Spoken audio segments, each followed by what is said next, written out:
إن الحمد لله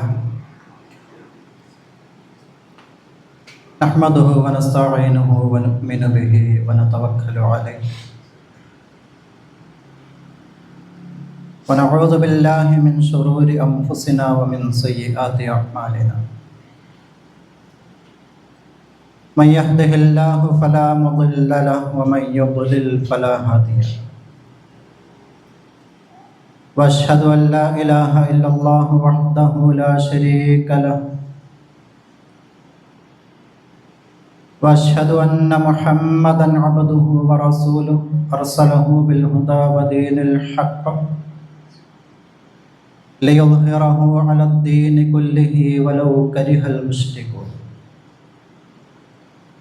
اللهم صل على محمد وعلى آل محمد كما صليت على إبراهيم وعلى آل إبراهيم إنك حميد مجيد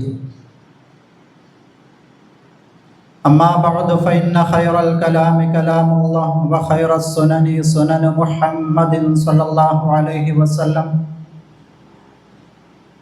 وشر الأمور محدثاتها وكل محدثة بدعة وكل بدعة ضلالة وكل ضلالة في النار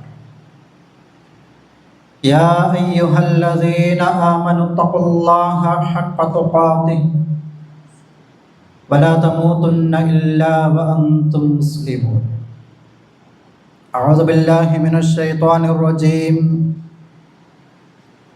بسم الله الرحمن الرحيم فدلاهما بغرور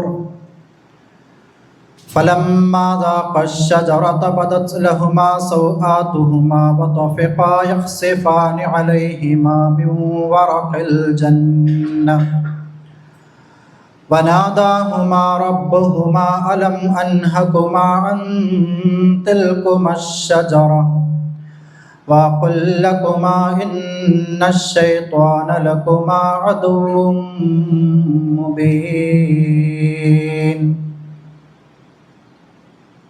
ഏറെ പ്രിയം നിറഞ്ഞ സത്യവിശ്വാസി വിശ്വാസിനികൾ, അല്ലാഹു സുബ്ഹാനഹു വ തആലയുടെ വിധി വിലക്കുകൾ ജീവിതത്തിൻ്റെ നിഖില മേഖലകളിലും കഴിവിൻ്റെ പരമാവധി കാത്തു സൂക്ഷിക്കാൻ പരിശ്രമിക്കണമെന്ന് ആമുഖമായി ഓർമ്മപ്പെടുത്തുകയാണ് വസിയ്യത്ത് ചെയ്യുക.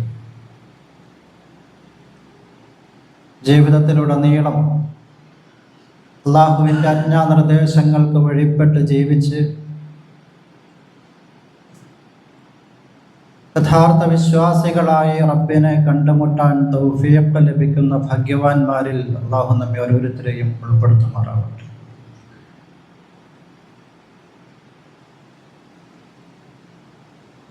അല്ലാഹു സുബ്ഹാനഹു വ തആലയുടെ അത്യപാരമായ അനുഗ്രഹത്താൽ സത്യവിശ്വാസികൾ എന്ന ഗണത്തിൽ ഉൾപ്പെടാൻ ഭാഗ്യം സിദ്ധിച്ചവരാണ് നമ്മൾ ഓരോരുത്തരും. വിശ്വാസികൾ എന്ന അർത്ഥത്തിൽ നമ്മുടെ ജീവിതത്തിൻ്റെ സംസ്കാരം രൂപപ്പെടുത്തിയെടുക്കേണ്ടത്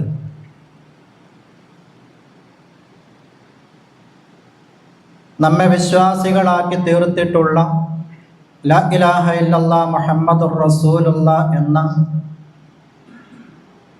ആദർശ അടിത്തറയുടെ ഭൂമികയിൽ നിന്നുകൊണ്ടാകും.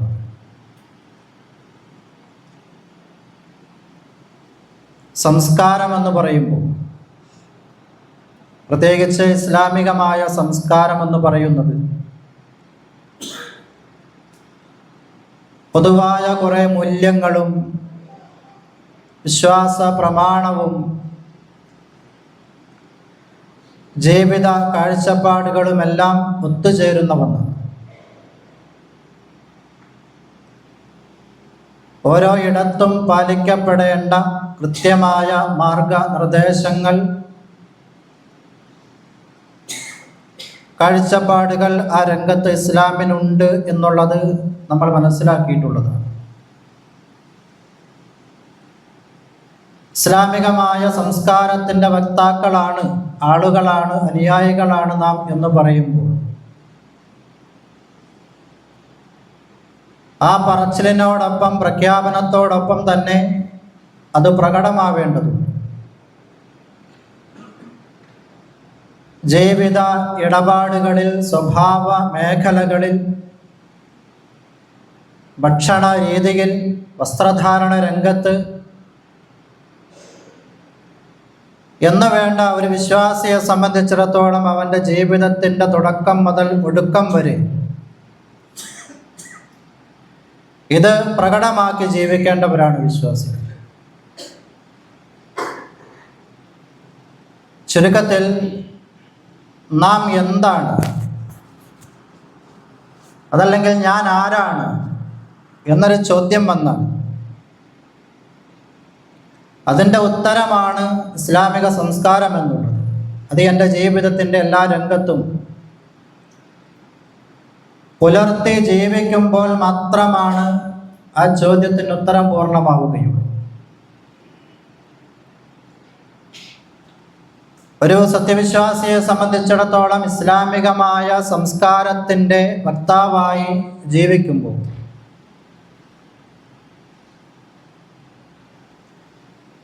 ആ രംഗത്ത് കാത്തുസൂക്ഷിക്കപ്പെടേണ്ട ചില അടിസ്ഥാന ഘടകങ്ങളുണ്ട്. അതിലേറെ പ്രാധാന്യമർഹിക്കുന്ന ഒന്നാണ് ലജ്ജ എന്ന ഗുണം. അൽ ഹയാ എന്ന അറബിയിൽ പറയും. ലജ്ജയെ സംബന്ധിച്ച് നബി സല്ലല്ലാഹു അലൈഹി വസല്ലമ പരിചയപ്പെടുത്തിയത് അൽ ഹയാ ശുഅബത്തും മിനൽ ഈമാൻ, ഈമാനിലേക്ക്, വിശ്വാസത്തിലേക്ക് ചേർത്ത് വെച്ചുകൊണ്ടാണ് ലജ്ജയെ അല്ലാഹുവിൻ്റെ റസൂൽ നമുക്ക് പരിചയപ്പെടുത്തി തരുന്നത്. ലജ്ജ എന്ന് പറയുന്നത് വിശ്വാസത്തിൻ്റെ ഒരു ഭാഗമാണ്. ഈമാനിൻ്റെ പൂർത്തീകരണത്തിന് അനിവാര്യമായും ഉണ്ടാകേണ്ട ഒരു ഘടകമാണ് ലജ്ജ എന്നുള്ളത്. ലജ്ജയെ മാറ്റി നിർത്തിക്കൊണ്ട് ആ ഒരു ഗുണം നഷ്ടപ്പെടുത്തിക്കൊണ്ട് ജീവിച്ചാൽ ഒരു വിശ്വാസിയുടെ വിശ്വാസ മേഖല പൂർണ്ണമാകുന്നില്ല എന്നതാണ് ആ പറഞ്ഞതിൻ്റെ അർത്ഥം. മനുഷ്യനിൽ ഉടലെടുക്കുന്ന മറ്റൊരു അവസ്ഥയെ സംബന്ധിച്ച് പരിശുദ്ധ ഖുർആൻ പരിചയപ്പെടുത്തിയെടുത്ത് പറഞ്ഞു, ഉലൈക കൽ അൻആം ബൽ ഹും അദൽ. ചില ആളുകൾ മൃഗങ്ങളെപ്പോലെയാണ്, കാലികളെപ്പോലെയാണ്. എന്നല്ല, ആ കാലികളെക്കാൾ മോശമായ അവസ്ഥയിലേക്ക് തരം താണു പോയവരാണ്. ആ ഒരവസ്ഥയിലേക്ക് മനുഷ്യനെ എത്തിച്ചേർക്കുന്ന ഏറ്റവും വലിയ കാര്യം ലജ്ജ എന്ന ഗുണം നഷ്ടപ്പെട്ടു പോകുമ്പോൾ മാത്രം. ഒരു സത്യവിശ്വാസിയെ സംബന്ധിച്ചിടത്തോളം അവൻ്റെ സ്വഭാവത്തെ ഡിസൈൻ ചെയ്തെടുക്കുന്നിടത്ത് ഏറ്റവും മുഖ്യമായ പങ്കുവഹിക്കുന്ന ഒന്ന് ലജ്ജയാണ്. ഒരാളുടെ വ്യക്തിത്വം, പ്രത്യേകിച്ച് ഒരു മുസ്ലിമിൻ്റെ വ്യക്തിത്വം, നമ്മൾ പേഴ്സണാലിറ്റി എന്നൊക്കെ പറയും. ഇന്ന് ലോകത്ത് വലിയ ചർച്ച നടക്കുന്നൊരു മേഖലയാണ് ഒരു വ്യക്തിത്വം എങ്ങനെ കാത്തു സൂക്ഷിക്കാം. പേഴ്സണാലിറ്റി ഡെവലപ്മെൻറ്റ്, വലിയ വലിയ കോഴ്സുകളും ചർച്ചകളും ഓൺലൈനായിട്ടും ഓഫ്ലൈനായിട്ടൊക്കെ വ്യക്തിത്വം എങ്ങനെ നന്നാക്കി തീർക്കാം എന്നതിന് ഒരുപാട് നിർവചനങ്ങളുമായി ചർച്ചകൾ നടക്കുന്നൊരു കാലഘട്ടം. ഇവിടെ വിശ്വാസികളായ നമ്മെ സംബന്ധിച്ചിടത്തോളം ഒരു വിശ്വാസിയുടെ വ്യക്തിത്വം എങ്ങനെ രൂപപ്പെടുത്തപ്പെടണം എന്നുള്ള കാര്യത്തിൽ കൃത്യമായ കാഴ്ചപ്പാട് ഇസ്ലാമിനുണ്ട്. അതിലേക്ക് ചേർത്തി വെക്കേണ്ട കുറേ ഗുണങ്ങൾ ഇസ്ലാം പഠിപ്പിച്ചിട്ടുണ്ട്. അതിലേറ്റവും മുഖ്യമായ ഒന്നാണ് ലജ്ജ എന്നുള്ളത്. ലജ്ജ എന്ന് പറയുമ്പോൾ നമ്മൾ മനസ്സിലാക്കേണ്ടത് കേവലം അത് നമ്മുടെ ശരീരത്തിൻ്റെ നഗ്നത മറയ്ക്കുക, അതിനനിവാര്യമായ ഡ്രസ്സ് ധരിക്കുക എന്നൊരു വിഷയത്തിൽ മാത്രം ഒതുങ്ങി നിൽക്കുന്ന ഒന്നല്ല. നേരെ മറിച്ച് ഒരാളെ, ഒരു വ്യക്തിയെ വാർത്തെടുക്കുന്നിടത്ത്, അവനെ രൂപീകരിക്കുന്നിടത്ത്, പ്രത്യേകിച്ചൊരു നല്ല വ്യക്തി എന്ന് പറയുന്ന ഒരാളെ അങ്ങനെ സൃഷ്ടിച്ചെടുക്കുന്നിടത്ത് ഏറ്റവും മുഖ്യമായ പങ്ക് വഹിക്കുന്നത് ഈ ഒരു ഗുണമാണ്. ലജ്ജാബോധമെന്നുള്ള ആ സദ്ഗുണം നഷ്ടപ്പെട്ട് കഴിഞ്ഞാൽ പിന്നീട് അവിടെ കടന്നു വരുന്നത് താന്തോന്നിത്തമായിരിക്കും. എന്തും ചെയ്യാമെന്ന് പറയുന്ന, ആര് കണ്ടാലും ഒരു പ്രശ്നമില്ല എന്ന് വിചാരിക്കുന്നിടത്തേക്ക്, എനിക്ക് തോന്നിയത് ഞാൻ ചെയ്യും എന്ന് തുറന്നു പറയുന്നിടത്തേക്ക് മനുഷ്യൻ മാറിപ്പോകും. തന്തോന്നികളായി ജീവിക്കാൻ മനുഷ്യനെ പ്രേരിപ്പിക്കുന്ന അടിസ്ഥാനപരമായ ഘടകം ഇത് നഷ്ടപ്പെട്ടു പോകുന്നിടത്താണ്. റസൂലുള്ളാഹി സ്വല്ലല്ലാഹു അലൈഹി വസല്ലം അതുമായിട്ട് ബന്ധപ്പെട്ട് പറഞ്ഞൊരു വാക്കുണ്ട്, ഇദാ ലം തസ്തഹയി ഫസ്നഉ മാ ശിക്ത. നിനക്ക് ലജ്ജയില്ല എന്നുണ്ടെങ്കിൽ, നാണമില്ലെങ്കിൽ നിനക്ക് തോന്നിയത് നീ ചെയ്തു കൊള്ളുക എന്ന് പറഞ്ഞാൽ, ഒരു മനുഷ്യനിൽ നിന്നും ഈ ഗുണം നഷ്ടപ്പെട്ടു പോയി കഴിഞ്ഞാൽ അവൻ തോന്നിവാസിയായി മാറും എന്നാണ് ആ പ്രഖ്യാപനത്തിൻ്റെ അർത്ഥം.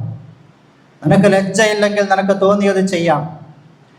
അപ്പോൾ ഒരു വിശ്വാസിയെ വിശ്വാസിയായി പിടിച്ചു നിർത്തുന്നത്, ഒരു വിശ്വാസിയെ അവൻ്റെ വിശ്വാസമാകുന്ന ചട്ടക്കൂട്ടിൽ ഒതുക്കി നിർത്തുന്നത് ലജ്ജ എന്ന ഗുണമാണ് എന്ന് നബി സല്ലല്ലാഹു അലൈഹി വസല്ലം പഠിപ്പിക്കും. ഈ ഗുണമുണ്ടെങ്കിലേ മനുഷ്യൻ മനുഷ്യനായി മുന്നോട്ട് പോകും. അതുകൊണ്ടാണ് ശൈത്വാനീയത്തും അതിൻ്റെ ബൈ പ്രൊഡക്റ്റുകളായ കുറേയേറെ കാര്യങ്ങളും മനുഷ്യകുലത്തിൻ്റെ തുടക്കം മുതൽ ശ്രമിച്ച ഒരു കാര്യമുണ്ട്, ഈ സംസ്കാരം മനുഷ്യരിൽ നിന്നും ഊരിയെടുക്കാൻ വേണ്ടി. ലജ്ജ എന്ന സംസ്കാരം മനുഷ്യരിൽ ഇല്ലാതെയാക്കാൻ വേണ്ടി ശ്രമിക്കുന്ന ഏറ്റവും വലിയ മേഖലയാണ് പൈശാചികമായ രംഗത്ത് നമ്മൾ കാണുന്നത്. ലജ്ജയില്ലാത്തൊരു സമൂഹം ഇവിടെ ഉണ്ടായിത്തീരണം, ആ രൂപത്തിൽ ഒരു തലമുറയെ വളർത്തിക്കൊണ്ടുവരണം എന്ന് ഏറ്റവും വലിയ അജണ്ട മുന്നിൽ വെച്ചുകൊണ്ട് പ്രവർത്തിക്കുന്ന വ്യക്തി പിശാചാണ്. കാരണം ലജ്ജയില്ലാത്ത ഒരു സമൂഹത്തിലൂടെയാണ് തൻ്റെ അജണ്ടകൾ, തൻ്റെ പ്രോഗ്രാമുകൾ ഒന്നൊന്നായി ഇംപ്ലിമെൻ്റ് ചെയ്യാൻ സാധിക്കൂ എന്ന് വ്യക്തമായ കാഴ്ചപ്പാടുള്ള വ്യക്തിയാണ് പിശാച്. ലജ്ജ എന്ന ഗുണം നഷ്ടപ്പെടുന്നു. ഒരു മനുഷ്യൻ തിന്മയിലേക്ക് നടന്നെടുക്കുന്നത് അള്ളാഹു കണ്ടാലും പ്രശ്നമില്ല എന്ന ആ ലജ്ജ നഷ്ടപ്പെടുന്നിടത്താണ്. അവിടെ എല്ലാം കടന്നു വരേണ്ടതാണ് ലജ്ജാബോധം എന്നുള്ളത്. കേവലം ശരീരത്തിൻ്റെ നഗ്നത മറയ്ക്കുന്നിടത്ത് മാത്രമല്ല, എല്ലാ രംഗത്തും അതുണ്ട് എന്ന് നബി സല്ലല്ലാഹു അലൈഹി വസല്ലം വളരെ കൃത്യമായി പഠിപ്പിച്ചതാണ്. പിശാചിൻ്റെ സ്വാധീനം മൂലം, ശൈത്വാനീയത്തിൻ്റെ സ്വാധീനം മൂലം മനുഷ്യകുലത്തിന് സംഭവിച്ച ഒന്നാമത്തെ അപജയം അല്ലെ, പരിശുദ്ധ ഖുർആൻ കൃത്യമായിട്ട് അടയാളപ്പെടുത്തിയിട്ടുണ്ട്. അത് ലജ്ജയുമായി ബന്ധപ്പെട്ടതാണ്. മനുഷ്യനിൽ നിന്ന് പിശാച് നഷ്ടപ്പെടുത്തിയത്, അതല്ലെങ്കിൽ അവൻ വെളിപ്പെടുത്തിയത് മനുഷ്യൻ്റെ ലജ്ജാഗുണത്തെയാണ്. മനുഷ്യൻ്റെ ശരീരത്തിൽ നിന്നും അവൻ്റെ ലജ്ജ വെളിപ്പെടുത്തുക എന്നത് പിശാച് തുടക്കം മുതൽ ശ്രമിച്ചു പോകുന്നതാണ്. അല്ല, മനുഷ്യൻ്റെ ആസ്വാദനങ്ങൾക്ക് ചില അതിർവരമ്പുകൾ അല്ലാഹു തആല നിശ്ചയിച്ചു. ആദം അലൈഹിസ്സലാമയ്ക്ക് അതുണ്ടായിരുന്നു, മനുഷ്യകുലത്തിന് മൊത്തത്തിലുണ്ട്. അവന് അനുവദിക്കപ്പെട്ടതും അനുവദിക്കപ്പെടാത്തതുമുണ്ട്. ആദം അലൈഹിസ്സലാമയ്ക്ക് മുമ്പിലുണ്ടായിരുന്ന അതിരെന്താ? പരിശുദ്ധ ഖുർആൻ കൃത്യമായിട്ട് പറഞ്ഞു, വലാ തഖറബാ ഹാദിഹി ശജറ ഫതകൂനാ മിനൽ ളാലിമീൻ. ഒരേ ഒരു മരം, ആ മരത്തിലേക്ക് അടുക്കരുത്, അതിലെ പഴം ഭക്ഷിക്കരുത്. ഈ ഒരു വിലക്കല്ലാത്ത ബാക്കിയെല്ലാം അനുവദിക്കപ്പെട്ടിരുന്നു ആദം അലൈഹിസ്സലാമയുടെ മുമ്പിൽ. പക്ഷേ പിശാചിൻ്റെ ദുർബോധനങ്ങൾ ക്രമേണ അവരെ കീഴ്പ്പെടുത്തി കളഞ്ഞു. പരിശുദ്ധ ഖുർആൻ അത് കൃത്യമായി വിശദീകരിച്ചു. ഫദല്ലാഹുമാ ബിഗുറൂർ, വഞ്ചനയുമായി, വഞ്ചനയിൽ പൊതിഞ്ഞ വാഗ്ദാനങ്ങളുമായി പിശാച് അവരെ സമീപിച്ചു. അവർക്ക് ദുർബോധനം നടത്തി, നിങ്ങൾക്കെന്നും സ്വർഗത്തിൽ താമസിക്കാൻ, ശാശ്വതമായി സ്വർഗലോകത്ത് ജീവിക്കാൻ നിങ്ങൾ ആ മരത്തിലെ പഴം തിന്നണം. നിരന്തരമായ ദുർബോധനത്തിലൂടെ ആദം അലൈഹിസ്സലാമയെയും ഹവ്വ ബീവിയെയും പിശാച് തൻ്റെ ഇംഗിതത്തിന് അവരെ വഴക്കിയെടുത്തു എന്നുള്ള കാര്യം പരിശുദ്ധ ഖുർആൻ പഠിപ്പിച്ചു. ഫലമ്മാ ദാഖ ശജറ, രണ്ടാളും ആ മരത്തിൽ നിന്ന് അതിൻ്റെ പഴം രുചിച്ചു. ബദത് ലഹുമാ സൗആതുഹുമാ, ഉടനെ സംഭവിച്ചത് എന്താ? അവരുടെ നഗ്നത വെളിപ്പെട്ടു എന്നുള്ളതാണ്. അപ്പോൾ നിങ്ങൾ പിശാചിൻ്റെ ദുർബോധനത്തിലൂടെ കൊണ്ടുപോയ ഒന്നാമത്തെ മേഖല ആ നഗ്നത വെളിപ്പെടുത്തി എന്നുള്ളതാണ്. രണ്ടാളും മരത്തിൻ്റെ ഇലകൾ വെച്ചുകൊണ്ട്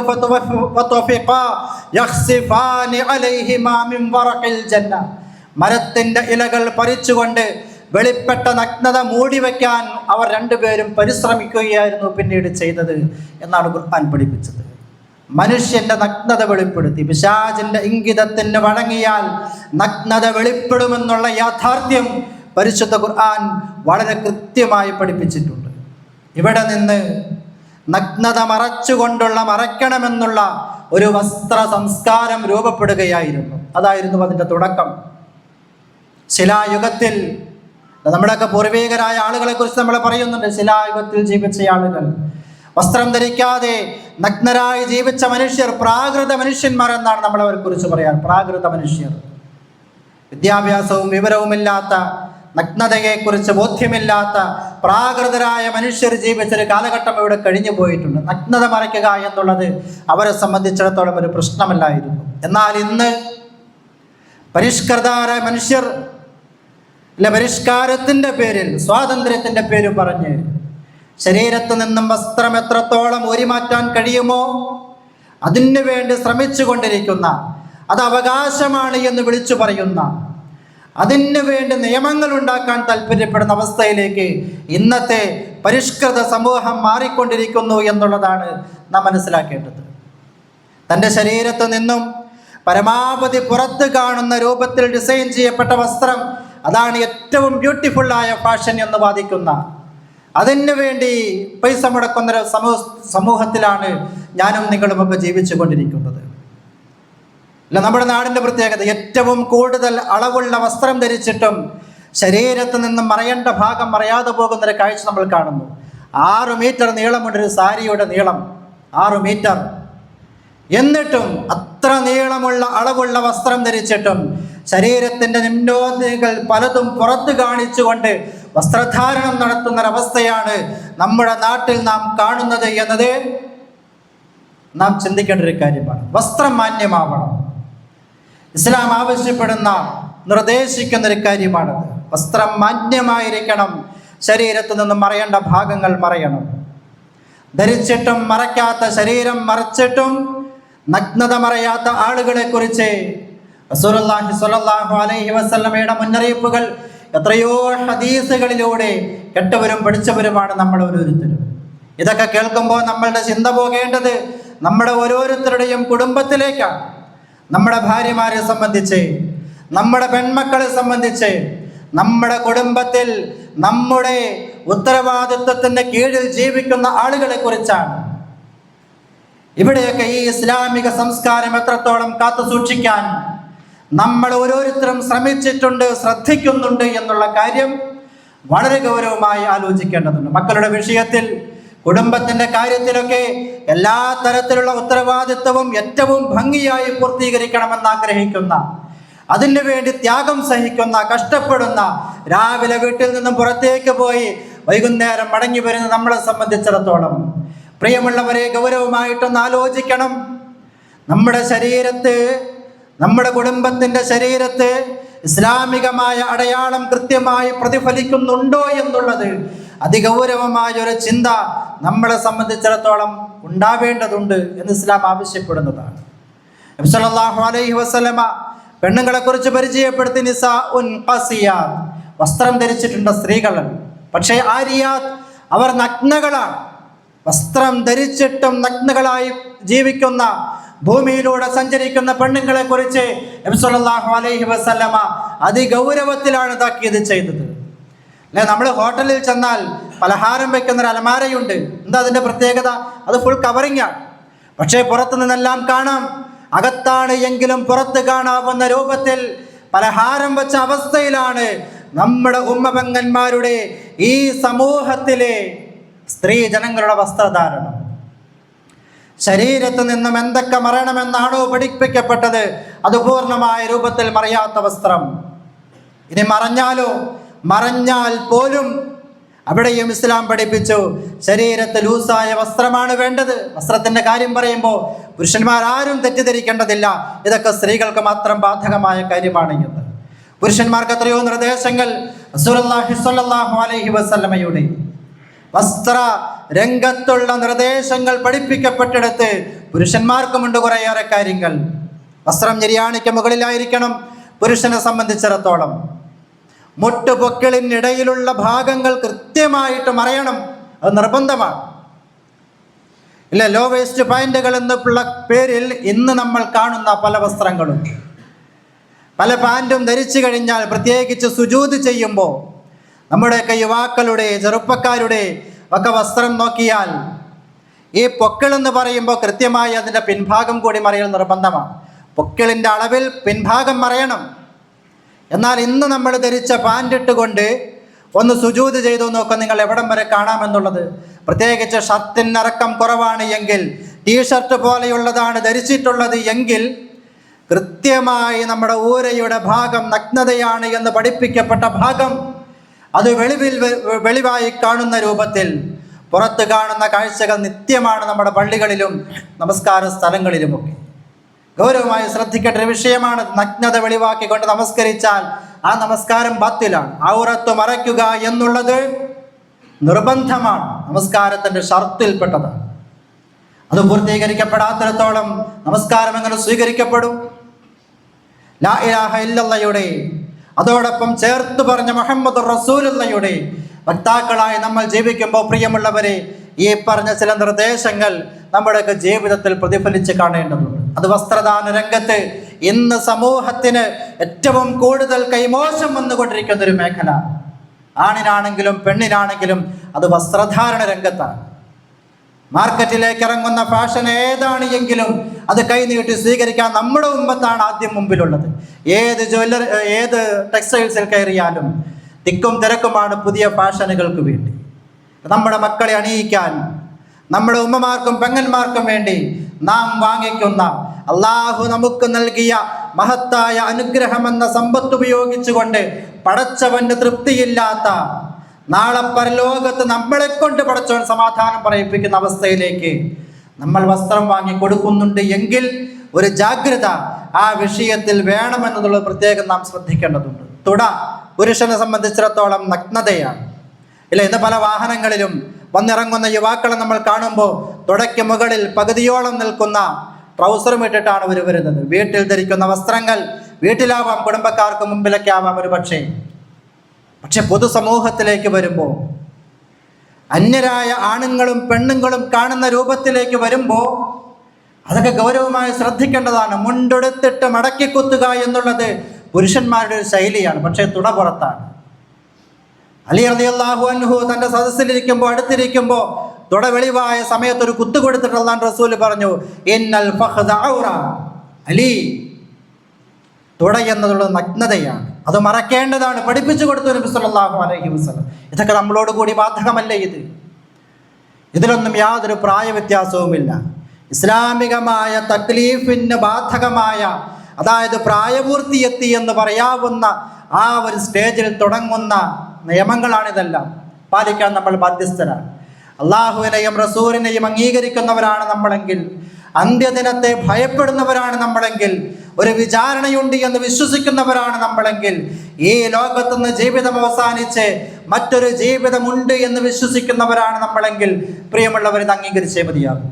കാരണം വരാൻ പോകുന്ന ജീവിതത്തിൽ ഇത്തരം വിഷയങ്ങളിൽ വലിയ വിചാരണകളുണ്ട് എന്നുള്ളത് വളരെ വ്യക്തമായി നാം ഓരോരുത്തരും തിരിച്ചറിയണം. ഭൗതികമായ നമ്മുടെ വസ്ത്രധാരണം നന്നാവണമെങ്കിൽ അതിൻ്റെ ആത്മീയമായ തലം കൂടി നമ്മൾ തിരിച്ചറിയണം. പരിശുദ്ധ ഖുർആൻ വസ്ത്രവുമായി ബന്ധപ്പെട്ട് പറഞ്ഞെടുത്ത് സൂറത്ത് അറാഫിന്റെ 26-ാമത്തെ വചനം, യാ ബനി ആദം, അല്ലയോ ആദമിന്റെ മക്കളെ, ആദം സന്തതികളെ, മനുഷ്യരെ, ഖദ് അൻസൽനാ അലൈക്കും ലിബാസൻ യുവാരി സൗആതിക്കും, നിങ്ങളുടെ നഗ്നത മറയ്ക്കാൻ ആവശ്യമായ വസ്ത്രങ്ങൾ. അല്ലാഹു കൃത്യമായിട്ട് പറയും എന്താണ് വസ്ത്രത്തിന്റെ ലക്ഷ്യം. അത് നഗ്നത മറയലാണ്.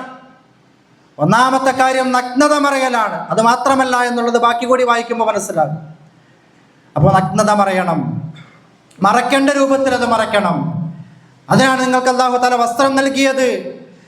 എന്നിട്ട് അല്ലാഹു പറഞ്ഞു, വരീഷ, നഗ്നത മറയ്ക്കാൻ മാത്രമല്ല അലങ്കാരമായിട്ട് കൂടിയാണ് വസ്ത്രം.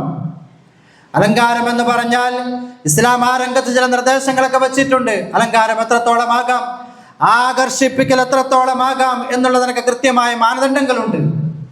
അപ്പൊ അലങ്കാരമായിട്ടും നഗ്നത മറയ്ക്കാനും അള്ളാഹു നിങ്ങൾക്ക് വസ്ത്രം നൽകിയിട്ടുണ്ട്. എന്നിട്ട് അള്ളാഹു പറഞ്ഞൊരു വാക്കുണ്ട്, വലിബാസു തഖ്വ, വലിബാസു തഖ്വ ദാലിക ഖൈർ, തഖ്വയാകുന്നൊരു വസ്ത്രം കൂടിയുണ്ട്. അല്ലേ? തഖ്വ, നമ്മുടെ ശരീരത്തിൻ്റെ നഗ്നതയെ കൃത്യമായിട്ട് നമുക്ക് മൂടിപ്പൊതിയാൻ കഴിയണമെങ്കിൽ, വസ്ത്രധാരണ രംഗത്ത് അള്ളാഹുവിൻ്റെ നിർദ്ദേശം പാലിക്കാൻ നമുക്ക് കഴിയണമെങ്കിൽ അവിടെ നമ്മൾ ആദ്യം ധരിക്കേണ്ട വസ്ത്രം ലിബാസു തഖ്വ, അള്ളാഹു പഠിപ്പിക്കുക, തഖ്വയാകുന്ന വസ്ത്രമാണ്. അള്ളാഹുവിനെ കുറിച്ചുള്ള സൂക്ഷ്മത ബോധത്തിന്റെ വസ്ത്രം. ആ തഖ്വ മനസ്സിലില്ലെങ്കിൽ ശരീരം നഗ്നത മറയ്ക്കുന്ന അവസ്ഥയിലേക്ക് എത്തിക്കാൻ കഴിയില്ല എന്ന് അള്ളാഹു പഠിപ്പിക്കുക. വലിബാസു തഖ്വ, സൂക്ഷ്മതയാകുന്ന പടച്ചറബിനെ കുറിച്ചുള്ള ബോധമാകുന്ന ആ ഒരു വസ്ത്രവും അല്ലാഹു തആല നിങ്ങൾക്ക് നൽകിയിട്ടുണ്ട്. ദാലിക ഖൈർ, അതാണ് ഉത്തമം, അതാണ് ആദ്യം വേണ്ടത്. അതുണ്ടെങ്കിലേ ബാക്കി പൂർത്തീകരിക്കാൻ സാധിക്കൂ എന്ന് പരിശുദ്ധ ഖുർആനിലൂടെ പടച്ചറബ് പഠിപ്പിച്ചുവെങ്കിൽ അല്ലേ, ഇപ്പൊ രീഷ എന്ന് പറഞ്ഞത് അലങ്കാരമായിട്ട്, രീഷി എന്നുള്ള പദത്തിന്റെ അർത്ഥം ശരിക്കും തൂവൽ എന്നാണ്. പക്ഷികളുടെ ശരീരത്ത് നമ്മൾ കാണുന്ന തൂവലുകൾ, അതിനാണ് രീഷി എന്ന് അറബിയിൽ പറയുക. എന്താ പക്ഷിയുടെ തൂവലിന്റെ പ്രത്യേകത? ആ പക്ഷിയുടെ ശരീരത്ത് നിന്ന് തൂവലുകളെല്ലാം പറിച്ചു മാറ്റിക്കഴിഞ്ഞാൽ പിന്നെ എന്താണ് ആ പക്ഷിയുടെ കോലം? ഒരു പക്ഷിക്ക് സൗന്ദര്യം നൽകുന്നത്, അതിന് ആകർഷണീയത നൽകുന്നത് അതിൻ്റെ പുറത്ത് നമ്മൾ കാണുന്ന പല കളറുകളിലുള്ള വ്യത്യസ്ത ഡിസൈനുകളിലുള്ള അള്ളാഹു നൽകിയ അനുഗ്രഹമായ തൂവലാണ്. അള്ളാഹു തആല മനുഷ്യർക്ക് വസ്ത്രത്തെക്കുറിച്ച് പറഞ്ഞെടുത്ത് പറഞ്ഞു, ആ തൂവലുകൾ പോലെ ഉപയോഗിക്കാൻ നിങ്ങൾക്ക് വസ്ത്രം നൽകി. മനുഷ്യ ശരീരത്തിൻ്റെ അലങ്കാരമായി അള്ളാഹു തആല പറഞ്ഞത് വസ്ത്രമാണ്. ഒരു പക്ഷിക്ക് തൂവല് പോലെ, ഒരു മൃഗത്തിൻ്റെ അതിൻ്റെ രോമം പോലെ മനുഷ്യന് അല്ലാഹു നൽകിയ അലങ്കാരമാണ് വസ്ത്രം എന്നുള്ളത്. അതിനതിൻ്റെതായ മര്യാദ പാലിക്കാൻ സാധിക്കണമെന്ന് വിശ്വാസി സമൂഹത്തെ അല്ലാഹു സുബ്ഹാനഹു വ തആല ഓർമ്മപ്പെടുത്തുകയാണ്. ലൈംഗിക അരാജകത്വത്തിലേക്ക്, അനാവശ്യമായ നോട്ടങ്ങളിലേക്ക്, ചിന്തകളിലേക്ക് എല്ലാം നമ്മളെ വഴി നടത്തുന്ന അടിസ്ഥാനപരമായ ഒരു കാര്യമാണ് വസ്ത്രധാരണത്തിൻ്റെ കാര്യത്തിൽ ശ്രദ്ധിക്കാതെ പോവുക എന്നുള്ളത്. കാര്യബോധമുള്ളവരൊക്കെ അത് തുറന്നു പറയുന്നു, ജാതി മത ഭേദമന്യേ. പിന്നെ അത് തുറന്നു പറഞ്ഞാലുള്ള ഈ കാലഘട്ടത്തിലെ പ്രശ്നം അവനെ എയറിലാക്കുക എന്നുള്ളതാണ് പറയുക. അവൻ എയറില്ല, അല്ലെ 6-ാം നൂറ്റാണ്ടിൽ നിന്ന് വണ്ടി കിട്ടാത്തവനാണവൻ. വസ്ത്രത്തെക്കുറിച്ചൊക്കെ പറയുന്ന ആളുകൾ കേൾക്കുന്ന ആരോപണങ്ങൾ അതൊക്കെയാണ്. പക്ഷേ ഇത് പറയാതിരിക്കാൻ വയ്യ. സമൂഹം ആ വിഷയത്തിൽ വളരെ അപകടകരമായ അവസ്ഥയിലേക്ക് മുന്നോട്ട് പോയിക്കൊണ്ടിരിക്കുന്നു എന്നുള്ളത് ഒരു യാഥാർത്ഥ്യമാണ്. അതുകൊണ്ട് ഇത്തരത്തിലുള്ള ചില ചിന്തകൾ വിശ്വാസികളായ നമ്മെ സംബന്ധിച്ചിടത്തോളം വേണം. വസ്ത്രം എന്ന മഹത്തായ അനുഗ്രഹം അത് അല്ലാഹു സുബ്ഹാനഹു വ തആല നമുക്ക് നൽകിയപ്പോൾ അത് എങ്ങനെയായിരിക്കണം ശരീരത്തിൽ ഉണ്ടാവേണ്ടത് എന്ന ചില നിയമങ്ങൾ കൂടി പഠിപ്പിച്ചിട്ടുണ്ട്. ആ നിയമങ്ങൾ പാലിപ്പിക്കപ്പെടുമ്പോൾ മാത്രമാണ് കൃത്യമായി ആ വിഷയത്തിൽ നമ്മുടെ ബാധ്യതകൾ നിർവഹിച്ചവരായി നമുക്ക് മാറാൻ സാധിക്കുകയുള്ളൂ. അത് നമ്മുടെ വ്യക്തിപരമായ കാര്യത്തിൽ മാത്രമല്ല. യാ അയ്യുഹല്ലദീന ആമനൂ ഖു അൻഫുസകും വഅഹ്ലീകും നാറ, നിങ്ങൾ നിങ്ങളുടെ സ്വന്തം ശരീരത്തെയും കുടുംബത്തെയും നരകത്തീയിൽ നിന്ന് കാക്കണം, കാത്തുകൊള്ളണം, സൂക്ഷിക്കണം എന്നുള്ളത് അല്ലാഹുവിൻ്റെ ആജ്ഞയാണ്, കൽപ്പനയാണ്, നിർദ്ദേശമാണ്. അപ്പൊ കുടുംബത്തിന്റെ കാര്യത്തിൽ കൂടി ഈ ബാധ്യത പൂർത്തീകരിക്കേണ്ടവർ നമ്മൾ തന്നെയാണ് എന്നുള്ള ഉത്തമമായ ബോധ്യം നമുക്കുണ്ടാവണം. അല്ലാഹു സുബ്ഹാനഹു വ തആല അത്തരത്തിലുള്ള ചിന്തകൾ അത് ഗൗരവമായി മനസ്സിലാക്കി അതിൻ്റെ ഗൗരവം ഉൾക്കൊണ്ടുകൊണ്ട് ജീവിതത്തിൽ പ്രാവർത്തികമാക്കാൻ നമുക്ക് എവർക്കും തൗഫീഖ് പ്രദാനം ചെയ്യുമാറാവട്ടെ. അഖൂലു ഖൗലി ഹാദാ വസ്തഗ്ഫിറുല്ലാഹ ലി വലക്കും വസ്തഗ്ഫിറൂ ഇന്നഹു ഹുവൽ ഗഫൂറുർ റഹീം.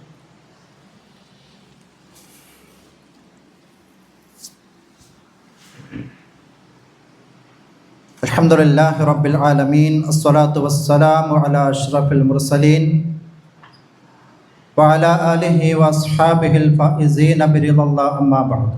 യാ അയ്യുഹല്ലദീന ആമനൂ തഖുല്ലാഹ ഹഖ്ക തുഖാതിഹി വലാ തമൂതുന്ന ഇല്ലാ വഅൻതും മുസ്ലിമൂൻ. പ്രിയമുള്ള സഹോദരങ്ങളെ, അല്ലാഹുവിനെ സൂക്ഷിച്ച് ജീവിക്കണമെന്ന് ഒരിക്കൽ കൂടി ഓർമ്മപ്പെടുത്തുകയാണ്. കഴിഞ്ഞ ആഴ്ച ചില കാര്യങ്ങൾ സൂചിപ്പിച്ചിടത്ത് സമയം തികയാതെയാണ് നമ്മൾ നിർത്തിപ്പോയത്. അതായത് അല്ലാഹു സുബ്ഹാനഹു വ തആല ഒരു കാര്യം നിഷിദ്ധമാക്കുകയാണ് എങ്കിൽ, ഒരു കാര്യം ചെയ്യരുത് എന്ന് നമ്മളോട് പറയും. ഒരു ഉദാഹരണമായി പറഞ്ഞത് വ്യഭിചാരം ഹറാമാണ്, നിഷിദ്ധമാണ്, വലിയ പാപം ഉണ്ട്, ശിക്ഷയുണ്ട് എന്ന് പഠിപ്പിക്കപ്പെട്ട സംഗതിയാണ്. എന്നാൽ ആ ഒരു കാര്യത്തെക്കുറിച്ച് പറയുമ്പോൾ അതിലേക്ക് എത്തിക്കുന്ന എന്തെല്ലാം കാര്യങ്ങളുണ്ടോ അതെല്ലാം നിഷിദ്ധമായി പഠിപ്പിക്കപ്പെട്ടിട്ടുണ്ട്. അതിലേക്ക് വഴിതെളിക്കുന്ന കാര്യങ്ങൾ അല്ല, അതിനെക്കുറിച്ച് നമ്മൾ പറഞ്ഞിരുന്നു. നോട്ടം അതിൽപ്പെട്ടതാണ്. കണ്ണുകളെ നിയന്ത്രിക്കണം. അനാവശ്യമായ നോട്ടങ്ങളാണ് അപകടത്തിലേക്ക് എത്തിക്കുന്നത്. അതുപോലെ തന്നെ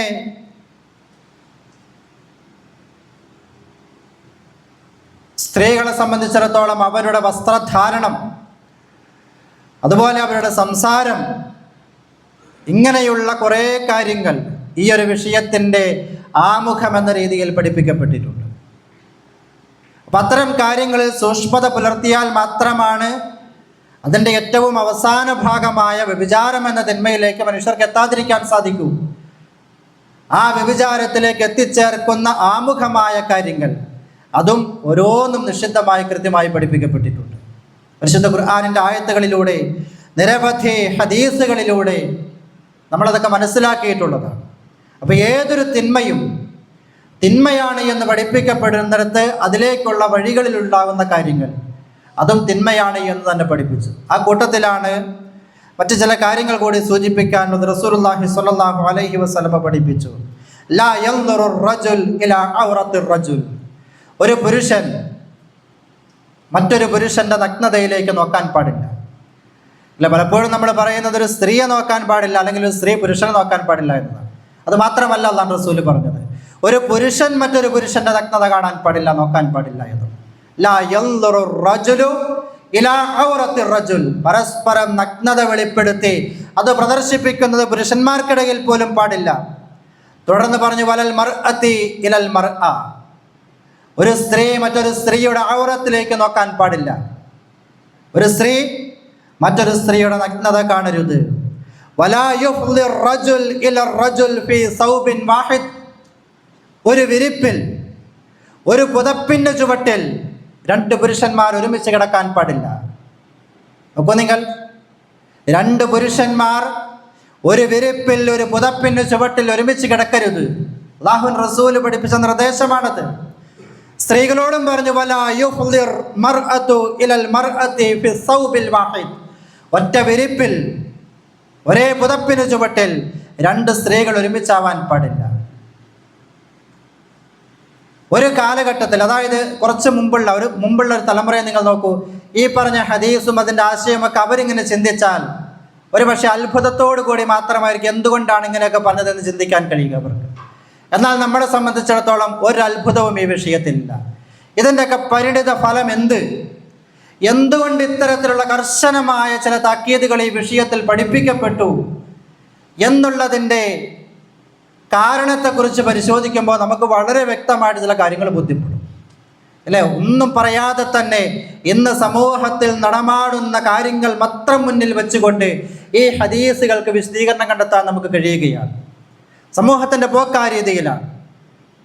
അല്ലാഹുവിൻ്റെ റസൂൽ സ്വല്ലല്ലാഹു അലൈഹി വസല്ലമ ഈ വിഷയത്തിൽ നമ്മളെ പഠിപ്പിച്ചത്, ഒരു മനുഷ്യൻ്റെ വൈകാരികമായ ചിന്തകൾ ഉടലെടുക്കുന്ന അതിൻ്റെ ഒന്നാമത്തെ സ്റ്റെപ്പ് മുതൽ അത് ഹറാമാണ് എന്ന് പഠിപ്പിക്കുകയാണ്. ഇമാം നവവി റഹിമഹുല്ല ഈ ഹദീസിനെ വിശദീകരിച്ചെടുത്ത് പറഞ്ഞു, ഫഹുവ നഹ്യു തഹരീം. അരുത് അരുത് എന്ന് പറഞ്ഞ അല്ലാഹുവിൻ റസൂൽ പറഞ്ഞ ഈ കാര്യങ്ങൾ ഇത് ഹറാമാണ് എന്നാണ്. തഹരീമുൻ നഹിയാണ്. ആ നിഷേധം ഹറാമിനാണ്, അഥവാ ഇതിനെതിരെ ചെയ്യുന്നവർ ഹറാമ് പ്രവർത്തിക്കുകയാണ് ചെയ്യുന്നത് എന്നാണ് അല്ലാഹുവിൻ റസൂൽ പഠിപ്പിച്ചത് എന്നാണ്. അത് പഠിപ്പിക്കപ്പെട്ടത് ഇദാലം യകുൻ ബൈനഹുമാ ഹായിൽ. രണ്ടാളൊരു കട്ടിലിൽ കിടക്കുമ്പോൾ, ഒരു വിരിപ്പിൽ കിടക്കുമ്പോൾ രണ്ടാൾക്കിടയിൽ മറയുണ്ട് എങ്കിൽ വിരോധമില്ല. മറയില്ലാതെയാണ് കിടക്കുന്നത് എങ്കിൽ അത് നിഷിദ്ധമാണ്, വിലക്കപ്പെട്ടതാണ് എന്ന് നബി സല്ലല്ലാഹു അലൈഹി വസല്ലം പഠിപ്പിക്കുക. ഇമാം ബുഖാരി മുസ്ലിമും റിപ്പോർട്ട് ചെയ്ത ഹദീസാണ്. അപ്പോൾ നിങ്ങൾ ഇത്തരം ഹദീസുകളിലൂടെ പഠിപ്പിക്കപ്പെട്ട ഇതൊക്കെ എന്ത് എന്ന് നമുക്ക് തോന്നാവുന്ന ചില കാര്യങ്ങൾ, പക്ഷേ ഇതിൻ്റെയൊക്കെ പിന്നിലും പലതുമുണ്ട് എന്ന് ഇന്ന് സമൂഹത്തിൽ നടക്കുന്ന കാര്യങ്ങൾ നമ്മളോട് വിളിച്ചു പറയുക. അതുകൊണ്ട് ഗൗരവമായ മക്കളുടെ കാര്യത്തിൽ, അപ്പോൾ നിങ്ങൾ ഒരു വീട്ടിൽ ഒരു ഉമ്മയുടെ ഒരു ഉപ്പയുടെ മക്കൾ, അവരുടെ കാര്യം പറഞ്ഞപ്പോൾ നബി സല്ലല്ലാഹു അലൈഹി വസല്ലം പറഞ്ഞൊരു കാര്യമുണ്ട്, മുറു ഔലാദക്കും ബിസ്സലാ. നിങ്ങളുടെ മക്കളോട് നിങ്ങൾ നമസ്കാരം കൊണ്ട് കൽപ്പിക്കണം. അബ്നാഉ സബ്ഉ സിനീൻ, അവർക്ക് 7 വയസ്സ് പ്രായമുള്ള ഘട്ടത്തിൽ, 7 വയസ്സായാൽ മക്കളെ നമസ്കരിക്കാൻ പറഞ്ഞ് അവരോട് ആഹ്വാനം നടത്തി കൽപ്പിക്കണം. വദ്രിബൂഹും അലൈഹാ ബിഅശ്രി സിനീൻ, 10 വയസ്സായിട്ട് അവർ നമസ്കരിക്കാൻ ആരംഭിച്ചിട്ടില്ല എങ്കിൽ അടി കൊടുക്കണം എന്ന് നബി സല്ലല്ലാഹു അലൈഹി വസല്ലം പറഞ്ഞിട്ട് പറഞ്ഞു, വഫർരിഖു ബൈനഹും ഫിൽ മലാജി. ഈ ഒരു പരുവത്തിലേക്ക് എത്തിയ മക്കളെ നിങ്ങൾ കിടപ്പറയിൽ, വിരിപ്പിൽ മാറ്റിക്കിടത്തണം. ഏകദേശം 10 വയസ്സൊക്കെ പ്രായമായ മക്കളെ, നമ്മുടെ മക്കളെ, ആൺമക്കളുണ്ടാവാം, പെൺമക്കളുണ്ടാവാം, ചിലപ്പോൾ പെൺമക്കൾ മാത്രമാകാം, ചിലപ്പോൾ ആൺമക്കൾ മാത്രമാകാം, ഏതുമാവട്ടെ, ഒരേ വിരിപ്പിൽ നിന്ന് മാറ്റിക്കിടത്താൻ സൗകര്യമുള്ളൊരു വീട്ടിലാണ് നമ്മൾ താമസിക്കുന്നത് എങ്കിൽ ഈ മക്കളെ വിരിപ്പ് മാറ്റണമെന്നാണ്. അവർ കിടക്കുന്നിടത്ത് അവരെ നിങ്ങൾ വിട്ടുപിരിക്കണം. മക്കളെ തമ്മിൽ ഒരുമിച്ച് കിടത്തരുത് ഈ ഒരു പ്രായത്തിലേക്ക് എത്തിക്കഴിഞ്ഞാൽ. ഇങ്ങനെയുള്ള കുറേ ഹദീസുകളിലൂടെ കടന്നു പോകുമ്പോഴാണ് ഇന്ന് നമ്മൾ കേൾക്കുന്ന പല വാർത്തകളും സ്വന്തം കുടുംബത്തിൻ്റെ അകത്തളങ്ങളിൽ നിന്ന് കേൾക്കുന്ന ചില വാർത്തകൾ, കാതുപൊത്തിക്കൊണ്ടല്ലാതെ കേൾക്കാൻ കഴിയാത്ത വാർത്തകൾ. അതിൻ്റെ അടിസ്ഥാനം എവിടെ നിന്ന് ആരംഭിക്കുന്നു എന്നതിൻ്റെ തുടക്കമാണ് നബി സല്ലല്ലാഹു അലൈഹി വസല്ലം പഠിപ്പിക്കുന്നത്. ഇങ്ങനെയുള്ള കുറേ കാര്യങ്ങൾ ഈ വിഷയത്തിൽ ശ്രദ്ധിക്കേണ്ടതുണ്ട്. മക്കളുടെ കാര്യത്തിലാണെങ്കിലും, ഭാര്യ ഭർത്താക്കന്മാരുടെ വിഷയത്തിലാണെങ്കിലും, ഇതര സമൂഹത്തിലേക്ക് ഇറങ്ങുമ്പോൾ കാണുന്ന അന്യസ്ത്രീ പുരുഷന്മാരുടെ വിഷയത്തിലാണെങ്കിലും ഏറ്റവും കൂടുതൽ നിർദ്ദേശങ്ങൾ വന്നൊരു മേഖല ഇതാണ്. 14 പ്രാവശ്യം അല്ലാഹു തആല ഹദ്ദുകളെ കുറിച്ച് പറഞ്ഞിടത്ത് എല്ലാം തന്നെ സ്ത്രീ പുരുഷ ബന്ധവുമായി ബന്ധപ്പെട്ടാണ് പഠിപ്പിച്ചത്. കാരണം സമൂഹം ഏറ്റവും കുത്തഴിഞ്ഞു പോകുന്നൊരു മേഖല ഇതാണ് എന്നതുകൊണ്ടാണ്. അതുകൊണ്ട് ഗൗരവമായ ചില ചിന്തകൾ നമ്മുടെ കുടുംബത്തിൽ നിന്ന് ആരംഭിക്കേണ്ട ചില വിഷയങ്ങളെ കുറിച്ചാണ് സൂചിപ്പിച്ചത്. അല്ലാഹു സുബ്ഹാനഹു വ തആല ഇസ്ലാമികമായ ഇത്തരം താക്കീതുകളുടെ ഗൗരവങ്ങൾ ഉൾക്കൊണ്ടുകൊണ്ട് അതിനെക്കുറിച്ച് പഠിക്കാനും മനസ്സിലാക്കാനും ജീവിതത്തിൽ പ്രാവർത്തികമാക്കാനുമുള്ള തൗഫീഖ് നമുക്ക് ഓരോരുത്തർക്കും പ്രദാനം ചെയ്യുമാറാകട്ടെ. ജീവിതത്തിൽ വന്നുപോയ എല്ലാ തെറ്റുകുറ്റങ്ങളും അല്ലാഹുവിൻ്റെ മഹത്തായ ഔദാര്യം കൊണ്ട് വിട്ടുപുറത്ത് മാപ്പാക്കി തരുമാറാകട്ടെ. മരണത്തിൻ്റെ സമയത്ത് ലാ ഇലാഹ ഇല്ലല്ലാഹ് എന്ന കലിമ ഉച്ചരിച്ച് മരിക്കാൻ അല്ലാഹു നമുക്ക് ഭാഗ്യപ്രദാനം ചെയ്യുമാറാകട്ടെ. രോഗം കൊണ്ട് പ്രയാസപ്പെടുന്ന നമ്മുടെ കുടുംബത്തിലുള്ളവർ, അയൽപക്കത്തുള്ളവർ, നമ്മുടെ കൂട്ടുകാർ, ബന്ധുക്കൾ, മാതാപിതാക്കൾ, എല്ലാവർക്കും അല്ലാഹു തആല രോഗശമനവും സന്തോഷവും സമാധാനവും ആരോഗ്യത്തോടു കൂടിയുള്ള ദീർഘായുസ്സും പ്രദാനം ചെയ്യുമാറാകട്ടെ. اللهم اغفر للمؤمنين والمؤمنات والمسلمين والمسلمات الأحياء منهم والأموات إنك مجيب الدعوات يا قاضي الحاجات. اللهم أجرنا من النار، اللهم أجرنا وأجر والدينا من النار. ربنا آتنا في الدنيا حسنة وفي الآخرة حسنة وقنا عذاب النار. وصلى الله على نبينا محمد وآله وصحبه أجمعين. الحمد لله رب العالمين.